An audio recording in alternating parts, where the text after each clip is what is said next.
Kita lanjutkan bahasan kita masih dalam bab keutamaan zuhud di dunia dan motivasi untuk mempersedikit dunia dan keutamaan miskin. Wa an Ibnu Umar radhiyallahu anhuma, dari sahabat Ibnu Umar radhiyallahu anhuma qala, beliau berkata, akhadha Rasulullah sallallahu alaihi wasallam bimankibayya. Rasulullah sallam memegang kedua pundakku, mangkib itu ini.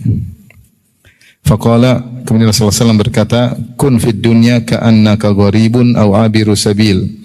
Jadilah kau di dunia ini seperti orang asing atau orang yang sekedar lewat. Wa kana Ibnu Umar, dan adalah Ibnu Umar radhiyallahu anhuma yaqul, beliau berkata, idza amsayta fala tantadhiris sabah. Jika engkau sudah sampai di sore hari, maka jangan tunggu-tunggu pagi. Wa idza asbahta fala tantadhiril masa. Kalau kau sudah tiba di pagi hari, maka jangan tunggu sore hari. Wa khudh min sihatika limaradik. Manfaatkan sehatmu sebelum datang sakitmu. Wa min hayatika limautik. Dan manfaatkanlah kehidupanmu sebelum datang kematianmu. Hadis riwayat Al-Imam Al-Bukhari. Qalu, Al-Imam Nawawi rahimahullah mengomentari dari sini berkata, qalu fi syarhi hadzal hadis ma'nahu, para ulama menjelaskan tentang makna hadis ini adalah la tarkan ila dunya wa la tattakhidha watanan. Janganlah kau condong kepada dunia dan janganlah kau jadikan dunia itu sebagai tempat tinggal, ya. Karena dunia sementara. Wala tuhaddits nafsaka bitulil baqa'i fiha, dan jangan kau motivasi dirimu untuk lama-lama tinggal di dunia. Wala bil i'tina'i biha, dan jangan motivasi dirimu untuk perhatian terhadap dunia. Wala tata'allaq minha illa bima yata'allaqu bihil gharib fi ghairi watanihi, dan janganlah kau terikat dengan dunia kecuali sekedar seperti orang asing yang memenuhi kebutuhannya di luar daerahnya, itu untuk kembali ke daerahnya seperlunya saja. Wala tashtagil fiha bima la yashtagilu bihil gharib, dan jangan kau sibuk dengan hal yang tidak disibuki oleh orang yang asing. Alladzi yuridu dhahaba ila ahlihi, yang ingin kembali ke keluarganya. Orang asing ketika pergi di kota lain, dia sibuknya enggak banyak karena dia hanya ada keperluan untuk balik lagi ke keluarganya di kota asalnya. Wabillahi taufik, dan taufik di tangan Allah Subhanahu wa taala. Demikian pernyataan Al-Imam Nawawi rahimahullahu taala. Hadis ini adalah perumpamaan yang disampaikan oleh Nabi sallallahu alaihi wasallam, atau perintah dari Nabi sallallahu alaihi wasallam bagaimana sikap seorang seharusnya terhadap dunia. Dia berkata, kun, jadilah. Dan ini meskipun perintah ini atau wasiat ini ditujukan kepada Ibnu Umar, dan Ibnu Umar masih muda, ya. Ibnu Umar mungkin ketika Rasulullah SAW wafat mungkin umurnya sekitar mungkin sekitar 22 atau 23, karena ketika perang Uhud usianya masih sekitar 14 tahun. Perang Uhud tahun 3 Hijriah, Rasulullah wafat tahun 11, yaitu mungkin usia beliau sekitar 22-23 tahun ketika Rasulullah SAW wafat. Jadi beliau termasuk sahabat junior. Dan ketika Nabi menasihati beliau, beliau masih muda. Rasulullah ingatkan sejak awal-awal kepada para pemuda, kun fid dunya ka'annaka gharib. Jadilah kau di dunia ini seperti orang yang asing, padahal beliau masih muda. Kalau yang muda saja dinasihati demikian, padahal kemungkinan besar umurnya masih panjang, apalagi yang sudah tua, ya. Apalagi yang sudah tua, yang sudah 40 tahun ke atas. Dan meskipun wasiat ini ditujukan kepada Ibnu Umar, tapi ini berlaku kepada kita semua. Kun fid dunya, jadilah engkau wahai Ibnu Umar di dunia ka'annaka gharib, seperti orang asing. Atau pilihan kedua, au abiru sabil, atau orang yang sekedar lewat. Di sini sabda Nabi au atau, ada dua pendapat. Pendapat pertama, ada yang mengatakan au maksudnya opsi. Au artinya atau, au artinya atau. Jadilah engkau seperti orang asing atau orang yang numpang lewat. Tentunya lebih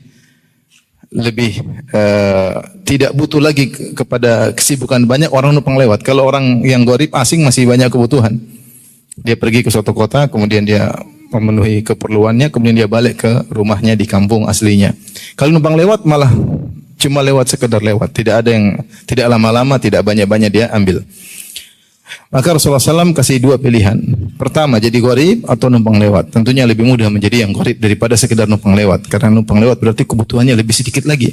Karena yang sekedar untuk lewat. Ini pendapat pertama. Rasulullah kasih opsi. Paling ringan, jadilah orang asing. Kalau kau mampu, jadilah orang yang menumpang lewat. Pendapat kedua, au maknanya adalah bahkan. Bahkan Rasulullah seakan mengatakan, jadilah engkau di dunia seperti orang asing, bahkan jadilah engkau seperti orang yang cuma numpang lewat. Bukan cuma sekedar orang asing, bahkan untuk menjadi orang seperti yang numpang lewat. Au bimakna al-idrab, maknanya bal. Dan ini seperti dalam Al-Quran, wa arsalnahu ila mi'ati alfin au yazidun. Dan kami pun mengutus Nabi Yunus alaihissalam kepada 100.000 orang atau lebih. Dan tidak mungkin kita bilang Allah mengatakan atau, karena Allah tidak ada keraguan. Tapi maksudnya bahkan lebih dari 100.000. Au artinya bahkan lebih dari 100.000. Jadi umat Nabi Yunus alaihissalam di zaman itu lebih dari 100.000 orang. Au di sini maknanya adalah lebih, ya. Bahkan, maknanya bahkan. Seperti juga firman Allah Subhanahu wa taala, wa ma amru sa'ati illa kalamhil basar aw huwa aqrab. Tidaklah perkara hari kiamat seperti hanya kedipan mata atau bahkan lebih cepat, Taib. Jadi seakan-akan Nabi mengatakan kalau bisa bahkan kau menjadi orang yang sekedar numpang lewat. Taib, kita bicara tentang gharib. Orang asing maksudnya apa? Orang asing itu dia keluar dari kampungnya, kemudian dia pergi ke kota lain karena ada urusan. Ini tidak lama-lama. Karena dia asing, dia tidak banyak berinteraksi. Karena dia bukan menetap di situ. Beda kalau dia menetap di situ, maka dia mulai cari tanah, dia bangun rumah, kemudian dia berinteraksi, dia bertetangga, dia kerja di situ, namanya mukim. Karena menjadikan kota tersebut sebagai tempat tinggalnya. Orang asing enggak, dia datang, dia cari keperluannya, kemudian dia pulang. Misalnya dia ingin beli sesuatu, maka dia hanya sibuk dengan keperluannya tersebut. Orientasi dia adalah pulang kembali ke rumah. Kira-kira demikian orang asing. Oleh karenanya para ulama ketika menyebutkan tentang hadis ini, mereka mengatakan inilah perumpamaan yang Nabi berikan tentang bagaimana interaksi kita terhadap dunia hendaknya seperti orang asing. Orang asing dia cepat, tidak lama-lama, sehingga dia tidak buang-buang waktu. Dia datang cari keperluannya, dapat keperluannya pulang. Maka seorang yang benar dalam dunia ini jangan buang-buang umurnya. Jangan buang-buang waktunya. Sehingga dia benar-benar manfaatkan waktunya untuk kembali ke kampung halaman yang sungguhnya. Dan ini perumpamaan yang sangat indah karena para ulama mengatakan kampung halaman orang mukmin sungguhnya adalah surga. Bukankah Nabi Adam alaihissalam dikeluarkan dari surga untuk kembali lagi kepada surga tersebut? Dikeluarkan sehingga Nabi Adam tahu kampung sungguhnya adalah surga, dunia hanyalah sementara, sehingga kerinduannya selalu kembali kepada kampung halamannya. Nah, orang asing pun demikian, dia tahu dunia ini hanyalah tempat tinggal sebentar untuk memenuhi keperluannya, sehingga sebagaimana orang asing tidak buang-buang waktu karena dia ada keperluan segera kembali ke kampungnya, demikian juga seorang mukmin hendaknya jangan buang-buang umurnya, jangan buang-buang waktunya di dunia ini. Ini pelajaran bagi kita semua. Saya sudah sampaikan di antara ciri orang mukmin, kata Allah Subhanahu wa taala, walladzina hum 'anil lagwi mu'ridin, walladzina hum 'anil lagwi mu'ridun, dan orang-orang yang berpaling dari perkara sia-sia. Kita hidup di zaman kita banyak terjerumus dalam perkara sia-sia, tidak ada manfaatnya. Kita tenggelam di situ, buang-buang umur di situ, diskusi di situ, ngobrol ngalor ngidul di situ, bersafar ke situ, tidak ada manfaatnya. Kalau ada manfaatnya tidak apa-apa. Tapi banyak hal-hal yang kita lakukan tidak ada faedahnya, kita buang-buang umur kita. Ini tidak bicara maksiat sudah jelas tidak boleh. Ini bicara perkara yang mubah. Makanya seorang mukmin tidak boleh fudulul mubahat. Di antara jebakan syaitan adalah seorang mukmin disibukkan dengan perkara yang mubah berlebih-lebihan. Sehingga ketika dia berlebih-lebihan dalam perkara yang mubah yang boleh, dia terpalingkan dari perkara-perkara yang sunnah. Tanpa dia sadari umur dia banyak terbuang tanpa ada manfaatnya. Mungkin tidak dosa, tapi umur dia terbuang-buang. Dan itu bukan sikap orang yang gharib, yang asing. Orang asing itu dia datang keperluannya, kemudian dia balik, dia tidak buang-buang waktunya karena ini bukan kampung halamannya. Ini yang pertama. Yang kedua, kata para ulama, ketika Rasulullah SAW menyamakan sikap seorang mukmin kepada dunia seperti orang yang asing, orang asing itu dia tidak banyak berinteraksi dengan manusia yang lain. Ya, yang mungkin bisa bikin dia banyak penyakit hati. Karena dia kalau di kota lain, dia tidak banyak interaksi, dia keperluannya saja. Kalau dia banyak interaksi nanti dia hasad. Dan dia ketika lihat ada orang punya rumah mewah, ada orang punya kendaraan indah, dia mau pulang. Dia tuh ini bukan tempat tinggal dia. Yang dia fokus bagaimana dia bisa bikin rumah mewah di kampungnya. Ini bukan tempat tinggal dia. Sehingga ketika dia melihat orang punya rumah mewah di situ, punya kendaraan di situ, dia tidak peduli. Dia tidak banyak berinteraksi. Maka orang dia harus sadar bahwasanya kemewahan yang ada di atas muka bumi ini yang dia lihat semua itu hanyalah semu dan akan segera sirna,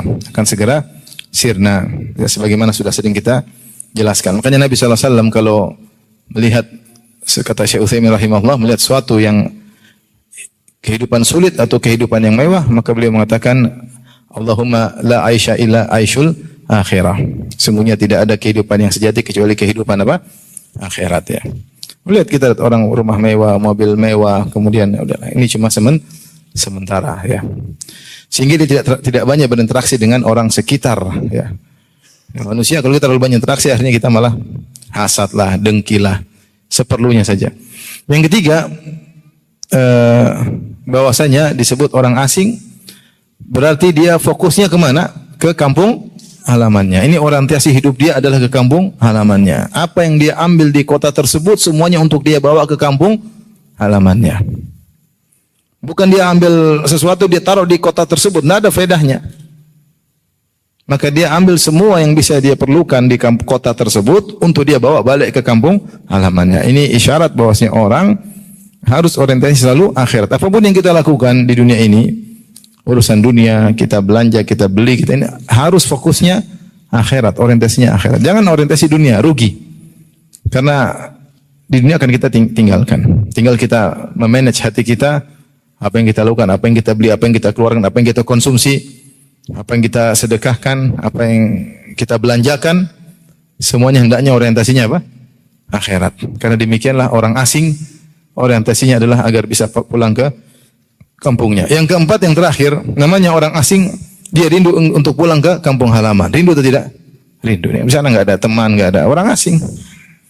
Maka seorang mukmin hendaknya selalu rindu untuk ke surga. Jika dia selalu rindu ke surga, dia tidak terlalu berdaya dengan gemerlapnya dunia ini. Karena dia tahu ini semua hanyalah fata morgana.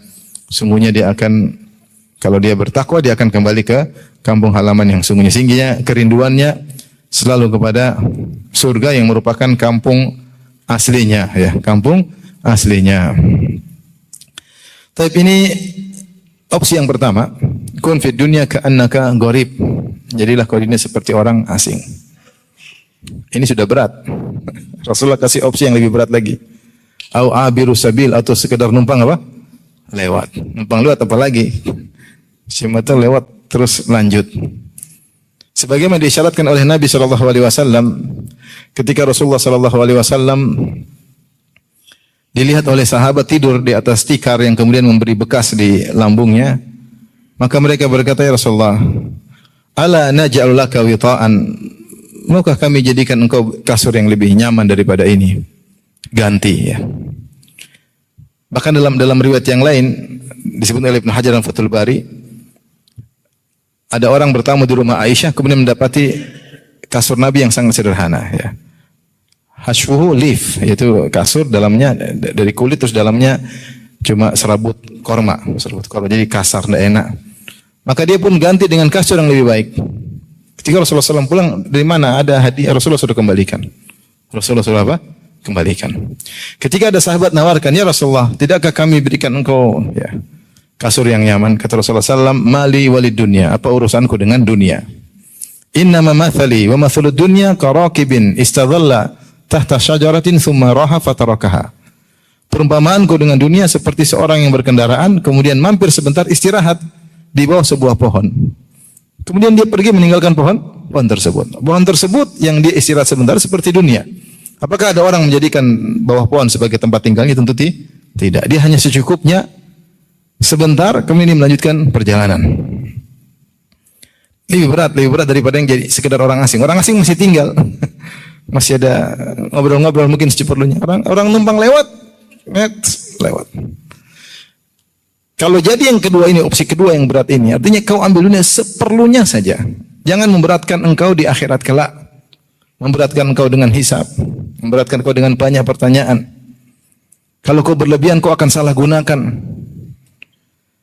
Makanya Rasulullah SAW ketika berdoa kepada Allah, dia berdoa dengan apa? Kafafan. Rezeki yang kafaf. Kafaf itu tidak kurang, tidak berlebihan. Kita juga tidak suka kekurangan. Kurang juga berat. Tapi berlebihan juga bahaya. Dia tidak pandai mengatur, tidak dialihkan kepada yang kebaikan, bahaya ya. Maka apa yang kita miliki, usahakan dijadikan sebagai apa? Untuk akhirat. Harta yang kita miliki, jadikan sebagai bekal kita di akhirat. Ini opsi yang kedua berat, seperti orang yang numpang lewat. Syekh Ibnul Utsaimin rahimahullah ketika mengomentari hadis ini dalam Syarah Riyadhus Shalihin, beliau mengatakan demikianlah Rasulullah menjelaskan pada opsi kedua ini seperti kita ini seperti musafir. Ya, musafir berjalan, numpang lewat sebentar kemudian melanjutkan perjalanan. Dan perjalanan kita benar panjang. Di dunia sebentar, di dunia cuma sebentar, benar sebentar. Di alam barzah lebih panjang daripada di dunia. Hari kiamat lebih panjang lagi. Dunia kita hidup 60-70 tahun, taruhlah 100 tahun itu sebentar dibandingkan dengan alam barzah. Sekarang ada orang di alam barzah sudah ribuan tahun. Belum kalau dibangkitkan fi yaumin kana miqdaru 50 alf sanah. Di padang mahsyar 50.000 tahun. Dengan berbagai macam kondisi yang akan dihadapi. Belum jannah au nar, surga atau neraka yang kekal abadi selama-lamanya. Maka kita sebenarnya adalah musafir dan kita butuh bekal yang banyak karena perjalanan kita masih panjang. Di dunia perjalanan cepat. Kalau musafir yang kita lihat asli, mereka masih ada istirahat. Istirahat, mereka jalan lagi, istirahat lagi, jalan lagi, istirahat lagi. Kita ini enggak ada jalan terus, semakin dekat kepada tujuan karena waktu berjalan, semakin umur berkurang, semakin hari kita lewati, semakin bulan kita lewati, berarti kita semakin menuju kepada tujuan, destinasi yang berikutnya. Destinasi berikutnya alam barzakh. Kalau musafir di dunia masih istirahat, dia bisa menunda ke destinasi berikutnya. Dia bisa nongkrong dulu di mana. Mau misalnya kita mau dari Jakarta mau ke Jogja, ya kita bisa mampir di mana kek, nginap di sana berapa hari, kita bisa tunda jarak kita ke destinasi, kita bisa nunda waktunya. Tapi perjalanan kita nggak bisa ditunda. Setiap hari kita harus mau tidak mau harus menuju kepada destinasi berikutnya. Hari yang kita lewati, umur yang kita lewati, dan kita tidak tahu kapan kita sampai. Yang jelas terus menuju ke sana. Ini lebih mengerikan ya, karena waktu terus berjalan berarti kita semakin mendekat destinasi berikutnya. Ya. Dan bekal kita permasalahan, bekal kita udah banyak belum? Ini jadi masalah. Ini jadi masalah. Seperti syair yang dinisbahkan kepada Ali Zainal Abidin, dia mengatakan safari ba'idun wa zadu la yuballighani wa quwwati dha'ufat wal mautu yatlubuni. Safarku jauh, sementara bekalku sedikit. Apakah mampu menyampaikan aku atau tidak? Wa quwwati dha'ufat, sementara kekuatanku semakin melemah. Wal mautu yatlubuni, sementara kematian terus mengintaiku. Nah, kita evaluasi kita masing-masing. Kalau kita mati sekarang, ridhokah kita dengan bekal kita sekarang? Masing-masing evaluasi. Tentu tidak ada yang ridho, semuanya ingin lebih. Tapi kita perlu aksi, bukan cuma sekedar angan-angan. Ya. Jangan sekedar angan-angan. Kita nggak tahu kita kapan dipanggil oleh Allah Subhanahu wa taala. Kematian itu sangat dekat. Oleh karenanya, ini nasihat dari Nabi SAW. Ya, mengajarkan kepada kita orientasi kita harus apa? Akhirat. Kalau Allah berikan kita dunia sebagaimana Nabi Sulaiman, sebagaimana Nabi Daud alaihissalam, sebagaimana Abdurrahman bin Auf, sebagaimana Uthman bin Affan yang kaya raya, maka mereka menggunakan harta mereka untuk orientasi apa? Akhirat. Ya. Makanya ketika yaqulu ibnu Adam mali, anak Adam berkata hartaku. Maka dikatakan kepadanya, tidak ada hartamu kecuali apa? Apa yang kau makan, maka selesai. Dan apa yang kau pakai? Fa'ablait, kemudian usang baju tersebut. Dan apa yang tasaddaqta bihi fa'amdait. Dan apa yang kau sedekahkan, dan itulah yang menjadi hartamu sesungguhnya. Selain itu bukan hartamu. Selain itu untuk kau berikan kepada ahli waris. Hartamu yang benar-benar untuk kita, yang kita makan, itu benar-benar jadi milik kita. Benar atau tidak? Benar. Yang kita pakai, benar jadi milik kita. Sisanya yang kita sedekahkan, bukan yang kita simpan. Yang kita sedekahkan adalah menjadi milik kita. Jadi ondasi kita harus akhirat. Ketika Rasulullah SAW mengatakan, yatba'ul mayit salas. Mayat diikuti tiga perkara. Yarji'ul isnan wa yabqa wahid. 2 balik tinggal 1. Mayat diikuti oleh ahluhu wa maluhu wa amaluhu. Dia diikuti oleh keluarganya, hartanya dan amalnya. Yang 2 balik, harta mungkin dia diantar oleh budak-budaknya kalau zaman dahulu, atau sekarang pembantunya ngantar pakai mobil-mobil mewahnya, itu harta dia, tapi semua balik. Istrinya, anaknya semua balik, yang tinggal amal dia menemani dia di alam barzah. Nah, kalau harta tersebut dia sedekahkan di jalan Allah, menemani dia enggak di akhirat? Menemani dia. Maka Rasulullah SAW, hartamu yang sesungguhnya adalah mata saddaqta bihi fa amdait, yang kau sedekahkan dan itu yang berlaku adalah hartamu. Oleh karenanya seorang harus waspada. Ya. Ingat bahwasanya kita ini cuma sebentar, orang asing, jangan buang-buang umur. Ya. Harta kita gunakan tidak dilarang, tapi ingat orientasinya harus apa? Akhirat ya. Jangan terlalu terpedaya dengan kemewahan-kemewahan, itu semua hanyalah akan sirna. Ya. Tapi itulah yang dipraktikkan oleh Nabi Shallallahu Alaihi Wasallam. Dia paham dia ingin menyampaikan nasihat ini kepada Ibnu Umar, dan akhirnya Ibnu Umar faham. Ini semua nasihat Nabi ini, opsi pertama atau opsi kedua, mengkonsekuensikan seorang harus semangat beramal, jangan tunda-tunda. Makanya wakana Ibnu Umar sang perawi berkata, adalah Ibnu Umar yaqul, Ibnu Umar setelah mendengar hadis ini dia berkomentar. Dia berkata, idza amsayta fala tantazir sabah. Kalau kau sudah tiba di petang hari, jangan tunda-tunda lagi pagi hari. Kau punya amal, kerjakan sekarang. Jangan tunda besok, Kau enggak tahu bisa hidup besok atau tidak. Punya niat baik, kerjakan. Pengin sholat malam hari ini, jangan besoklah, hari ini libur dulu. Kalau pengin sholat malam sekarang. Pengin sedekah jangan bilang besok, sekarang aja. Besok urusan lain. Ada rezeki lain, Allah sedekahkan dengan rezeki yang lain. Jangan tunda-tunda. Ya, pengin baca Quran sekarang, jangan tunda-tunda. Nanti nonton berita politik dulu deh, 1 jam 2 jam, Qurannya 1 menit. Habis. Jangan tunda-tunda. Idza amsayta fala tantazir as-sabah. Jika kau tiba sore hari, jangan tunda waktu pagi. Wa idza asbahta fala tantaziril masa. Kalau kau sudah tiba pagi hari, jangan tunda-tunda lagi sampai sore. Ini penyakit berbahaya, namanya penyakit taswif, menunda-nunda. Sebagian salah mengatakan at-taswif jundun min junudi iblis. Taswif adalah salah satu dari pasukannya iblis, nunda-nunda, bikin orang akhirnya menunda sehingga banyak amal soleh yang tidak terjadi. Kemudian beliau berkata, wa khudh min sihhatika limaradik, mumpung masih sehat beramal soleh sebelum datang sakit. Ya, kalau sakit kita enggak bisa apa-apa. Ya. Jadi kita aja kalau kita pernah tergeletak di rumah sakit, kita sholat di rumah sakit. Mungkin kita sholat malam juga mungkin, tapi enggak senikmat ketika kita sehat. Sujud, taruhin di sini sujud, beda. Sholat sambil duduk beda rasanya, seperti kalau kita bisa apa? Sujud. Kita baca Quran dengan sakit beda dengan ketika kita baca Quran dengan nyaman. Oleh karenanya, mumpung masih sehat jangan tunda-tunda. Ya, mumpung masih sehat jangan tunda-tunda. Sebelum datang sakit, mu'min hayatika limautik, dan gunakanlah kehidupanmu sebelum kau mati. Kalau sudah meninggal, selesai, game over. Game over. Sudah enggak bisa apa-apa.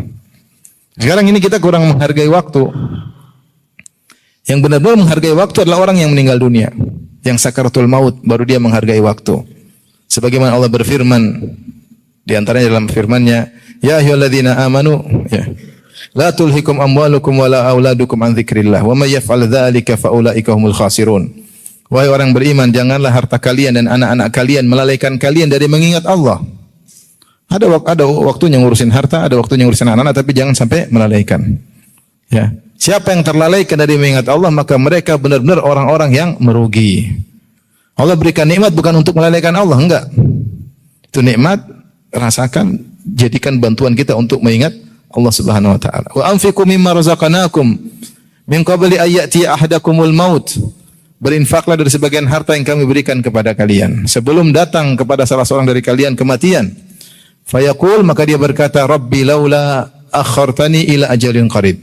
Ya Rabbku, tundalah kematianku barang sedikit saja. Buat apa? fa asaddaqa, aku ingin bersedekah, wa aku minas salihin, dan aku ingin menjadi orang yang saleh. Dia minta waktu sedikit karena dia tahu sedikit waktu tersebut sangat berharga. Tapi kapan dia tahu berharga? Ketika dia sudah sakaratul maut. Kita kenapa tidak menghargai waktu? Karena kita merasa umur kita masih panjang, masih bisa besok kok, masih bisa besok, masih bisa lusa, masih bisa, tenang aja kita. Ketika orang itu mau meninggal, baru dia tahu waktu sangat berharga. Aset yang sangat besar adalah waktu. Ini dipahami oleh Ibnu Umar, konsekuensi ketika Rasulullah SAW menyuruh menjadi gharib, opsi jadi orang asing atau orang yang numpang lewat, maka dia harus menghargai waktu. Jangan tunda-tunda amal saleh. Makanya Rasulullah SAW mengatakan iktanim khamsan qabla khamsin, manfaatkan 5 perkara sebelum datang 5 perkara yang lain. Ya syababaka qabla haramik, masa mudamu sebelum masa tuamu. Sehataka qabla maradik, sehatmu sebelum sakitmu. Ya, ghinaka qabla faqrik, yaitu ketika kau dalam kondisi lapang sebelum datang sempitmu. Lapang bersedekah, sempit enggak bisa bersedekah enggak ada masalah. Memang lagi enggak punya mau diapain? Lagi punya jangan tunda-tunda, ya. Faraga ka qabla syughlik, mumpung masih punya waktu luang sebelum sibuk. Kadang sudah sibuk enggak punya waktu luang, baca Quran enggak sempat, salat malam enggak sempat, sibuk urusan. Ada waktu sempit kita, ya, beberapa waktu kita sibuk sekali. Ya, kita enggak bisa hindari, ya sudah enggak apa-apa, Allah kasih uzur. Tapi ketika kau dalam kondisi lapang, jangan lupa untuk beribadah kepada Allah, mumpung punya waktu luang. Kemudian hayataka qabla mautik, hidupmu sebelum matimu, ya. Baik, kita lanjutkan, ya. Wan Abil Abbas Sahal bin Sa'ad As-Sa'idi radhiyallahu anhu. Dari Abu Abbas Sahal bin Sa'ad As-Sa'idi radhiyallahu anhu, beliau berkata ja'a rajulun ila Nabi sallallahu alaihi wasallam. Ada seorang datang menemui Nabi sallallahu alaihi wasallam. Kemudian dia berkata, "Ya Rasulullah, dullani ala amalin idza amiltuhu ahabbani Allah wa ahabbani an-nas." Ya Rasulullah, tunjukkanlah kepadaku suatu amalan yang jika aku melakukannya, maka Allah akan mencintaiku dan orang-orang juga akan mencintaiku.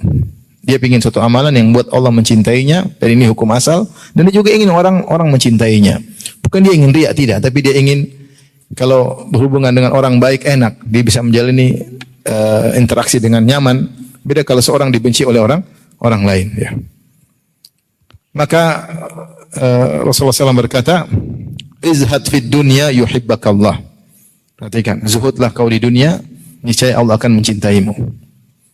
Wazhad fima indan nas yuhibbakan nas. Dan zuhudlah terhadap apa yang orang miliki, yaitu jangan pingin ambil punya orang, jangan pingin seperti punya orang, biasa-biasa aja. Maka orang akan mencintaimu. Hadithun yuhibbakan nas, hadithun hasanun rawahu Ibnu Majah wa ghairuhu bi asanida hasanatin. Hadis hasan diriwayatkan oleh Ibnu Majah dan yang lain dengan sanad-sanad yang hasan. Itu Al-Nawawi mengisyaratkan hadis ini diriwayatkan dari beberapa sanad. Taib yang pertama, jadi 2 hal yang dituju. Pertama, ingin dicintai oleh Allah. Salah satu cara agar dicintai oleh Allah adalah zuhud kepada dunia. Sudah saya jelaskan di awal pengajian kita, mana zuhud itu menganggap kecil. Seperti firman Allah tentang orang-orang yang membeli Nabi Yusuf ketika dijual oleh kakaknya sebagai budak. Kata Allah, wa kanu fihi minaz zahidin. Mereka zuhud kepada Yusuf, maka mereka beli bi thamanin bakhsin darahima ma'dudah. Maka mereka beli Yusuf dengan beberapa dirham. Ini budak apa ini? Murah, dibeli murah.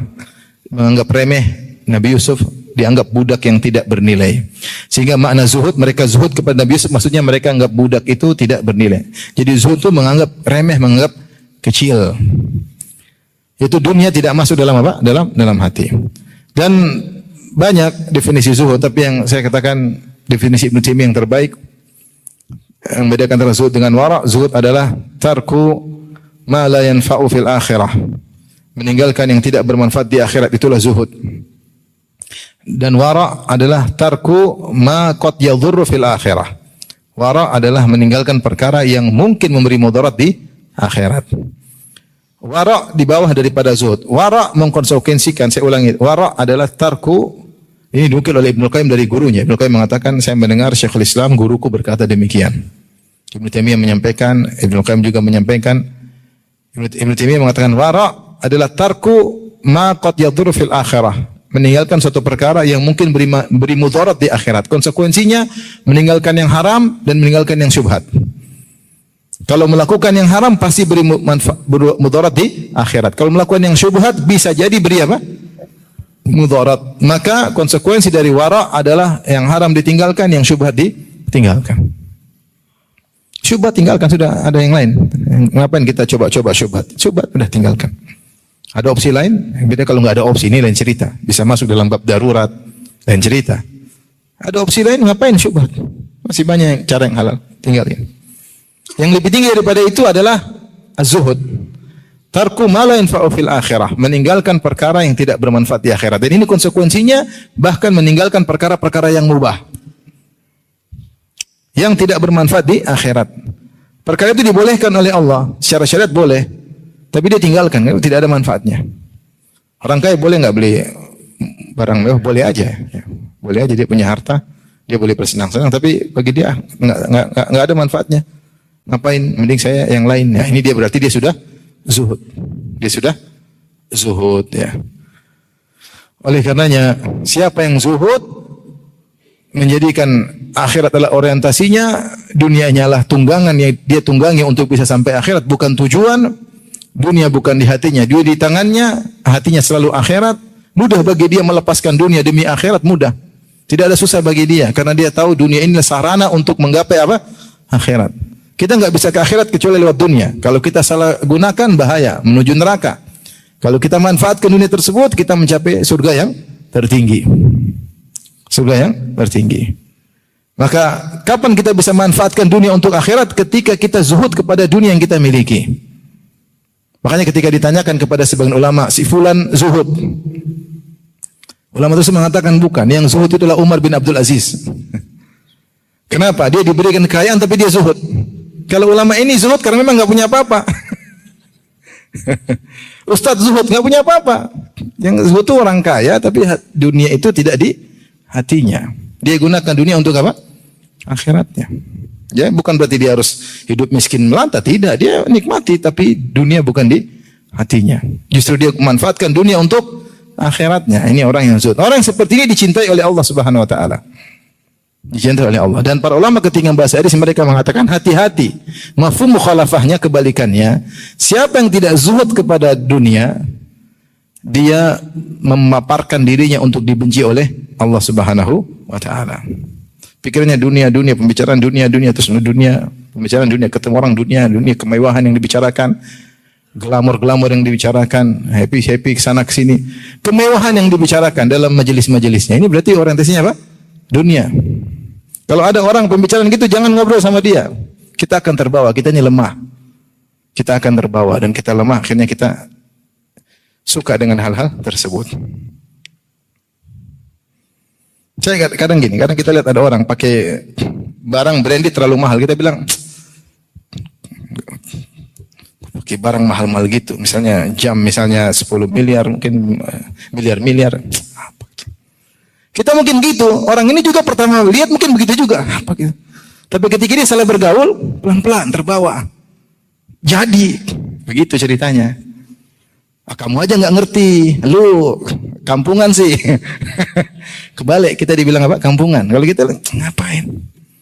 Ternyata hal biasa kalau sudah sinkron dengan orang-orang seperti itu jadi biasa, malah trendy. Justru ini pembicaraan itu ada produk baru nggak inilah ini terus begitu. Itu mau dibilang zuhud susah ya.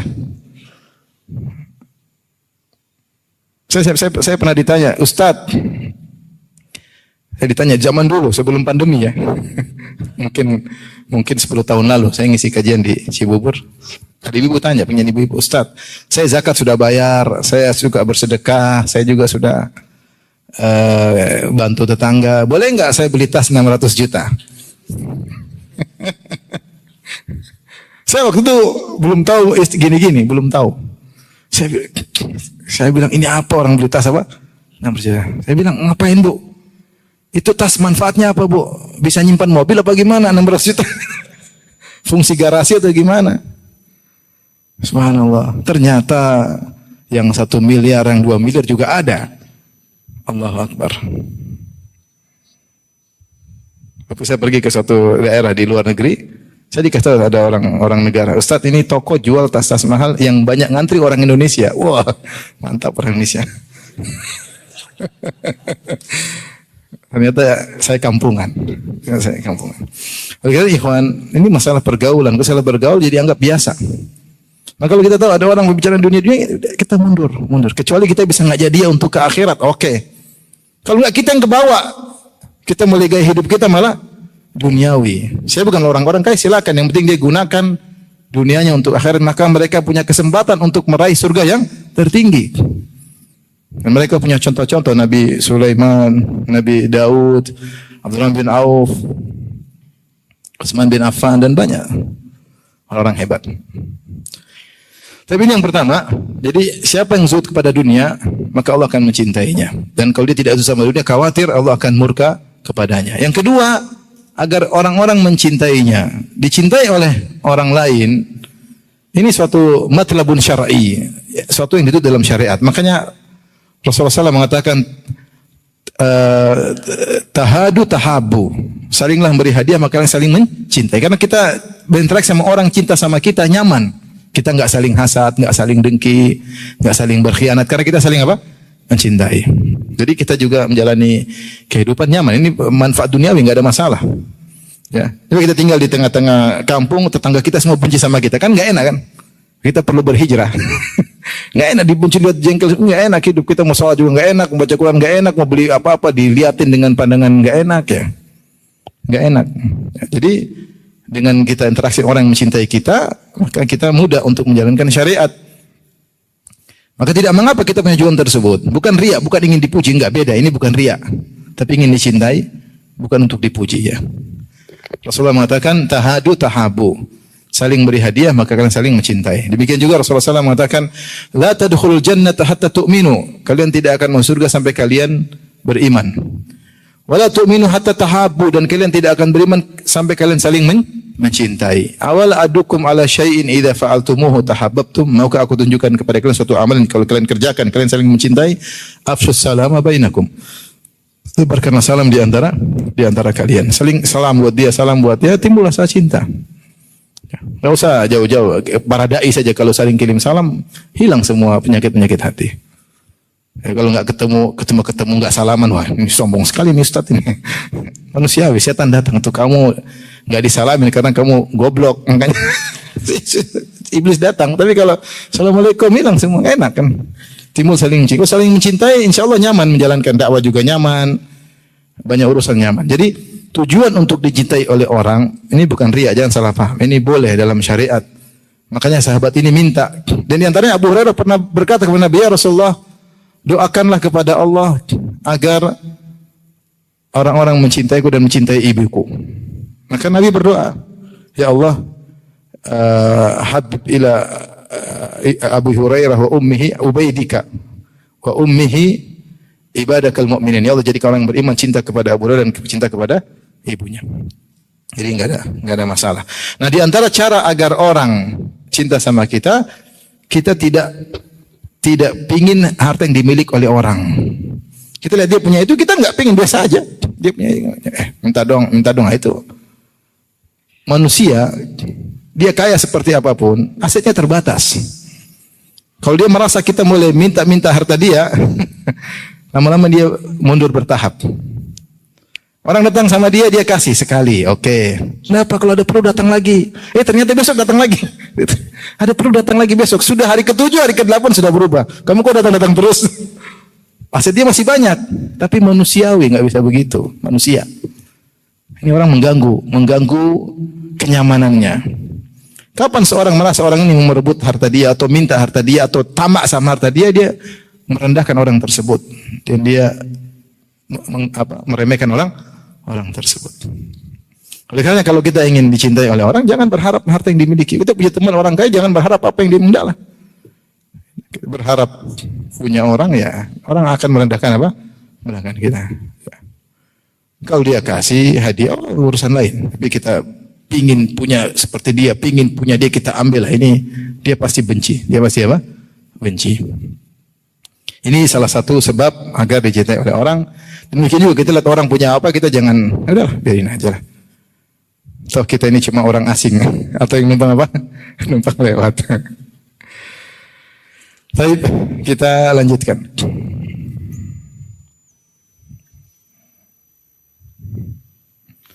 Hadis berikutnya, An Nu'man bin Bashir radhiyallahu anhu qala Zakara Umar ibn al-Khattab. Umar bin al-Khattab radhiyallahu ta'ala anhu berkata, "Ma asaban nasu minad dunya." Lihatlah manusia telah mendapatkan dunia. Artinya di zaman Umar banyak futuhat, banyak ekspansi. Ya, ditaklukkan Persia, ditaklukkan ini, dan banyak kaum muslimin mendapatkan kebaikan-kebaikan, banyak harta. Kemudian Umar mengingatkan, kata Umar mengingatkan tentang kondisi Nabi sallallahu alaihi wasallam, dia mengatakan, "Laqad ra'aitu Rasulullah sallallahu alaihi wasallam yadhallu al-yawma yaltawi ma yajidu min ad-daqali ma yamla'u bihi batnahu." Kata Nawawi rahimahullah taala, ad-daqal radi'ut tamr, korma yang buruk. Sungguh aku telah melihat Rasulullah sallallahu alaihi wasallam seharian penuh, ya, perutnya melipat, ya, maksudnya lapar.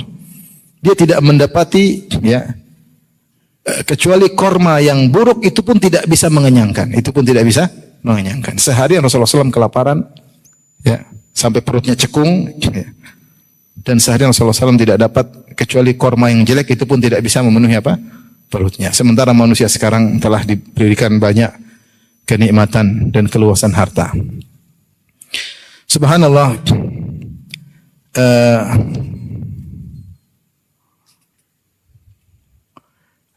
Hadis berikutnya, artinya ini hadis menjelaskan tentang bagaimana susahnya hidupnya Nabi Shallallahu Alaihi Wasallam. Waktu kita tinggal sedikit, ya.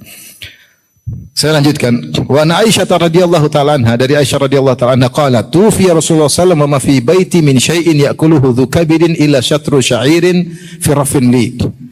Kata istri Nabi Aisyah radhiyallahu anha, Rasulullah SAW meninggal dalam kondisi di rumahku tidak ada apapun yang bisa dimakan oleh dzu kabidin, yaitu pemilik hati, maksudnya manusia atau hewan, tidak ada makanan. Buat manusia tidak ada, buat hewan pun tidak ada. Illa syatru sya'irin, kecuali sedikit gandum, ukuran sedikit. Firafin li, yang aku taruh di rak milikku, atau simpan atau satu tempat, saya taruh gandum di situ. Fa akaltu minhu, Rasulullah SAW meninggal, aku pun makan dari gandum tersebut yang sedikit. Hatta tola alayya, aku makan dah habis tuh gandum karena keberkahan dari Nabi Shallallahu Alaihi Wasallam. Padahal cuma sedikit, saya makan waktu lama nggak habis. Fakiltuhu fafaniya. Suatu saat saya ingin tahu tinggal berapa sih. Saya timbang atau saya takar, kemudian habis. Kemudian saya makan terus, habis. Seandainya Aisyah tidak takar-takar, tidak bakalan apa? Habis. Yang ini disampaikan oleh Imam Nawawi, ini dalil bahwasanya Rasulullah ketika meninggal tidak punya apa-apa. Tidak punya apa-apa. Dalam hadis yang lain, wa an Amr bin Harith akhi Juwairiyah bintil Harith ummul mukminin. Juwairiyah radhiyallahu anha, ya, Rasulullah sallallahu alaihi wasallam menikahinya setelah perang Bani Al-Mustaliq. Ayahnya bin Al-Harith Al-Mustaliqi. Rasulullah mengalahkan akhirnya Rasulullah sallallahu dan Juwairiyah suaminya meninggal dalam peperangan tersebut. Ini Rasulullah sallallahu akhirnya menikahi Juwairiyah. Dia punya saudara namanya Amr bin Al-Harith. Dia berkata, "Ma taraka Rasulullah SAW inda mautihi dinaran." Rasulullah SAW ketika meninggal tidak ada satu dinar pun yang dia tinggalkan. Wala dirhaman, dan tidak satu dirham pun yang dia tinggalkan. Dinar enggak ada, sekeping emas tidak ada, sekeping dirham tidak ada. Wala abdan, dan tidak ada budak yang dia tinggalkan. Wala amatan, tidak ada budak laki-laki, tidak ada budak wanita. Ini merupakan kekayaan dahulu, punya budak laki-laki, tidak ada budak perempuan. Wala syai'an, bahkan tidak ada satu pun yang tinggalkan illa baglatahul baydha, kecuali hanya begol dia yang berwarna putih. Allati kana yarkabuha, yang biasa dia naiki, wasilahahu, dan juga alat perangnya, wa ardan ja'alah li ibni sabil sadaqah, dan ada tanah itu warisan Nabi tapi Nabi jadikan sebagai sedekah, yaitu sebagai wakaf untuk ibni sabil, untuk orang yang musafir, sebagai sedekah. Artinya Rasulullah SAW tidak meninggalkan apa-apa. Dan ini di antara dalil-dalil yang menunjukkan tentang zuhudnya kehidupan Nabi sallallahu alaihi wasallam, ya. Oleh karena Rasulullah SAW pernah berdoa, Allahumma ja'al rizqa ali Muhammadin qutan. Ya Allah, jadikanlah rizki ali Muhammad, keluarga Muhammad, qut. Itu qutu secukupnya, tidak berlebihan juga tidak kurang. Kemudian juga dalam hadis Aisyah radhiyallahu taala mengatakan, ya, ra'ayna al-hilal, thumma ra'ayna al-hilal, thumma ra'ayna al-hilal, thalathata ahillah fi syahrain wa ma uqida fi buyuti Nabi sallallahu alaihi wasallam nar. Hadirin dan hadirat yang dirahmati Allah Subhanahu wa taala, demikianlah bagaimana zuhudnya kehidupan Nabi sallallahu alaihi wasallam sehingga ketika dia meninggal tidak ada yang dia tinggalkan, tidak meninggalkan satu dirham pun tidak ada, satu dinar pun tidak ada budak, tidak ada apa-apa ya, kecuali sekedarnya. Ya. Dan tadi saya sebutkan bagaimana Aisyah berkata, sungguh in kunna lanaral hilal, kami lihat hilal muncul 2 bulan berturut-turut, wa ma uqida fi buyuti azwaji Nabi sallallahu alaihi wasallam nar, dan tidak ada api dinyalakan di rumah istri-istri Nabi. Artinya 2 bulan berturut-turut tidak ada yang dimasak. Wa ma ta'amukum ya ummah, apa yang kalian makan wahai ibunda? Kata Aisyah radhiyallahu anha, al-aswadan, yaitu korma dan air putih. Kecuali ada sebagian Ansar yang menghadiahkan kepada Nabi untuk air susu ya, diminum oleh Nabi sallallahu alaihi wasallam. Tapi tidak ada masak nasi, tidak ada masak teh, tidak ada goreng pisang goreng. Tidak ada, 2 bulan berturut-turut.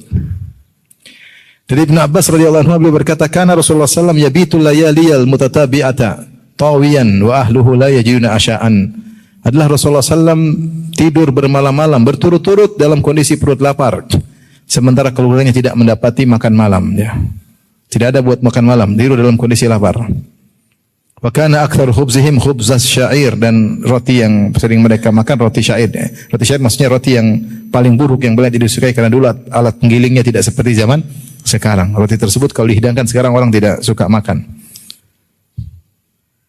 Kemudian Aisyah pernah berkata, "Ma syabi'a alu Muhammadin mundu qadimal Madinata min ta'ami burrin salatha layalin tiba'an." Tidaklah keluarga Nabi sallallahu alaihi wasallam semenjak datang ke kota Madinah tidak pernah kenyang dari dari gandum yang coklat selama 3 hari berturut-turut, tidak pernah kenyang 3 hari berturut-turut. Pasti ada hari kenyang, ada yang tidak kenyang. Hatta qubit, sampai Nabi sallallahu alaihi wasallam meninggal dunia, Rasulullah tidak pernah kenyang 3 hari berturut-turut. Kita sebulan kenyang melulu. Setahun kenyang melulu, ya. Makanan berlebihan. Karena firasy Rasulullah sallallahu alaihi wasallam min adam wa hashuhu lif. Rasulullah sallallahu tempat tidurnya dari kulit dan isinya adalah serabut korma, ya. Subhanallah, ya, kalau kita baca tentang zuhudnya Nabi sallallahu alaihi wasallam luar biasa. Dan yang menakjubkan, Nabi bukan tidak punya, Nabi punya. Nabi kan perang dan banyak mendapatkan ghanimah, banyak tidak. Kalau Nabi mau kaya gampang. Makanya Rasulullah ketika dikasih hadiah kasur, Rasulullah kembali, kata Rasulullah kata kepada Aisyah, kembalikan. Kalau saya mau saya bisa, kata Nabi sallallahu alaihi wasallam. Maka di antara hal yang menakjubkan disebut oleh Ar-Razi dalam kitabnya Arba'in fi Usuluddin. Dia menyebutkan di antara mukjizat Nabi. Ini saya tidak pernah menemukan kecuali beliau yang sebutkan. Mukjizat Nabi banyak. Di antara mukjizat Nabi adalah hal ini. Beliau bertahan dalam zuhudnya seumur hidupnya padahal beliau mampu untuk apa? Untuk kaya raya. Mampu untuk kaya raya. Kalau dia adalah muzawir, kata dia, kalau seandainya Muhammad adalah muzawir, pendusta, namanya pendusta, dia dapat dunia dia akan ambil sebanyak-banyaknya. Tapi Nabi dapat dunia justru dia bagi-bagikan. Dia tidak simpan buat dirinya sama sekali. Itu bertahan seumur hidupnya. Ini salah satu bukti bahwasanya dia utusan Allah Subhanahu wa taala. Enggak ada orang berakal seperti ini, maksudnya bisa bertahan seperti ini enggak mungkin kalau manusia biasa. Kecuali dia utusan Allah. Ini salah satu mukjizat Nabi sallallahu alaihi wasallam bagaimana bisa bertahan zuhud seumur hidupnya. Ya. Oleh karenanya ketika istri-istri Nabi minta tambahan uang dapur, disebutkan dalam Al-Quran, karena ketika para sahabat mendapatkan ghanimah, mereka tidak seperti Nabi, mereka mungkin menyenangkan istri mereka lebih. Sementara Fatimah ketika minta pembantu, Rasulullah SAW bilang, nggak bisa kasih kau pembantu. Bagaimana penduduk Sufah atau sahabat-sahabat di Sufah kelaparan, mending ini buat orang-orang apa? Sufah. Dan Fatimah terima, sudah nggak dikasih pembantu, ya. Fatimah kerja keras, giling sampai tangannya rusak dan yang lainnya, ya. Ini menakjubkan dari Nabi SAW. Ketika istri beliau minta tambahan uang dapur, maka turunlah ayat ikhtiar. Ya, wahai Nabi, katakanlah kepada istri-istrimu, in kuntunna turidunya. Ya, kalau kalian ingin dunia, ya. Dan perhiasannya, fata'alaina umatti'kunna wa usarrihkunna sarahan jamila. Kalau kalian ingin dunia, istri-istriku saya kasih, setelah itu cerai. Wa in kuntunna turidullah wa rasulahu wad daral akhirah fa inna Allah adalil muhsinati minkunna ajran azima. Tapi kalau kalian ingin Allah hari akhirat, surga, maka sabar hidup dengan saya. Akhirnya istri-istrinya milih hidup bersabar bersama siapa? Nabi yang hidupnya sangat sederhana. Tapi demikian saja kajian kita. Ada pertanyaan? Insyaallah kita bacakan